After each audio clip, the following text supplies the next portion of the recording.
Well, after this, I think I'm good not knowing what comes next for this franchise.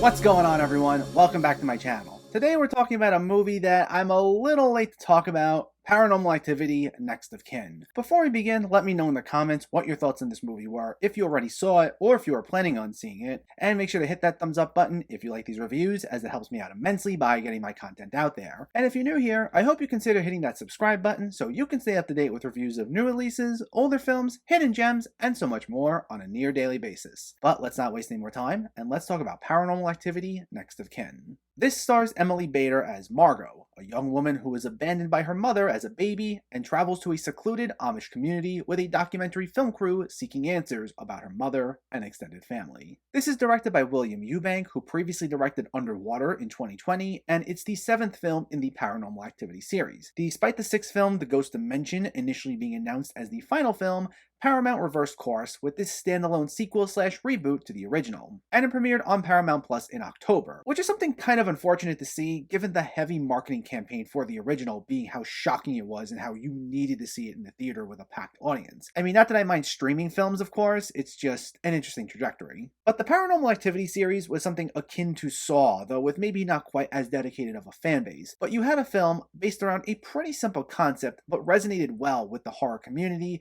that then expanded into multiple sequels that utilize more complex versions of the same concept, all of which being found footage movies in this case, and yet they all managed to find a way to make everything feel interconnected in a way I found pretty impressive. This, however, moves away from that lore and focuses on a completely different set of characters and a different ghost not related to the original characters, which makes me wonder why even bother calling it a Paranormal Activity movie if even the villain has no connection to the original series or there's no reference to anything related to the original events. I don't know if this is like an attempt at what the Halloween franchise tried doing with Halloween 3 and it's like just in the spirit of the original, but even when it comes to the series' most iconic element, that being its use of found footage, it kind of veered off from that from time to time. While most of it is through the point of view of a cameraman as part of a documentary crew, there would be several sequences that would be a traditional shot/reverse shot setup, though done with a little bit of shaky cam thrown in there, which I found odd and inconsistent in terms of style. But its inconsistent style and removal of itself from the Paranormal Activity lore aside,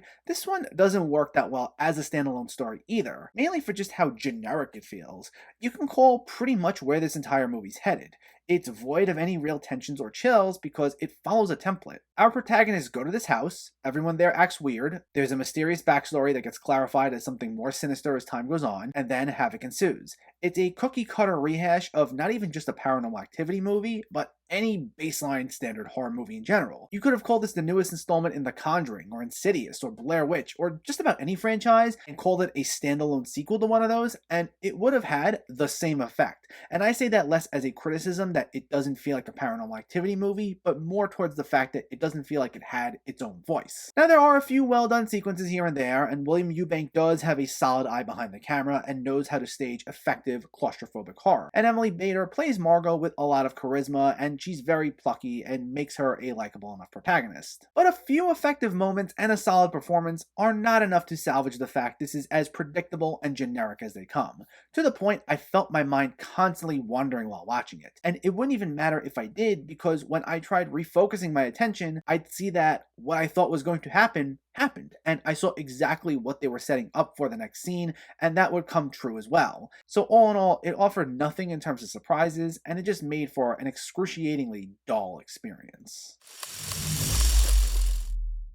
Paranormal Activity Next of Kin is as bare bones and generic as they come. It fails as both a Paranormal Activity movie, as well as just a horror movie in general, as it almost strictly follows a standard horror template and offers nothing in the way of tension, stakes, thrills, or surprises. While the direction's competent and the acting's fine, it's nowhere near enough to save this lifeless reboot. Paranormal Activity Next of Kin gets a 3.5 out of 10.